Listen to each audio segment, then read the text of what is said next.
কেন্দ্রীয় বাজেটের বিরুদ্ধে আগরতলায় সিপিআইএমের ডাকে এই মিছিল এবং সভা অনুষ্ঠিত হয়। কেন্দ্রীয় বাজেটে ধনীদের আরও সম্পদশালী করবে, বৈষম্য, বেকার এবং দ্রব্যমূল্য বৃদ্ধি ঘটাবে।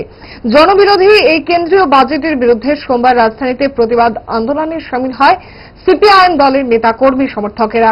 মেলার মাঠস্থিত দলীয় অফিসের সামনে থেকে মিছিলটি বের হয়। মিছিলে পা মেলান সিপিআইএম রাজ্য সম্পাদক জিতেন্দ্র চৌধুরী, পবিত্র কর, মানিক দে সহ অন্যান্য নেতৃত্ব।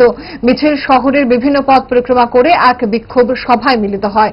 পশ্চিম জেলা কমিটির সম্পাদক রতন দাস সংবাদ মাধ্যমের সামনে জানান, এই বাজেট গরিবের বাজেট নয়, ধনীরা আরো ধনী করবে, বেকারের স্বার্থে কোনো কথা নেই। এদিন সারা রাজ্যেই সিপিআইএমের ডাকে কেন্দ্রীয় সরকারের জনবিরোধী বাজেটের বিরুদ্ধে প্রতিবাদ আন্দোলন সংঘটিত হয়। কেন্দ্রের এনডিএ সরকারের অর্থমন্ত্রী নির্মলা সীতারমণ যে বাজেট রেখেছেন সংসদে, এই বাজেট হচ্ছে ভারতবর্ষে যারা কর্পোরেট অতি ধনী তাদের আরো সম্পদশালী করার বাজেট। এই বাজেটে বেকারি বাড়বে, জিনিসপত্রের দাম বাড়বে।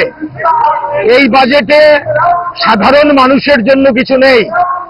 সব ক্ষেত্রেই দেখা যাচ্ছে কোনো না কোনোভাবে অপকৌশলে যারা ধনিক শ্রেণী তাদের মুনাফা বাড়ানোর বাজেট হচ্ছে এটা। অতএব এই বাজেট জনবিরোধী, এই বাজেট আমরা মানছি না।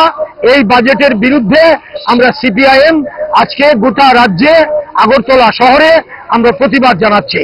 আমরা মিছিল এবং সভা করে জনগণের সামনে এই বাজেট যে জনবিরোধী তা আমরা উন্মোচিত করব।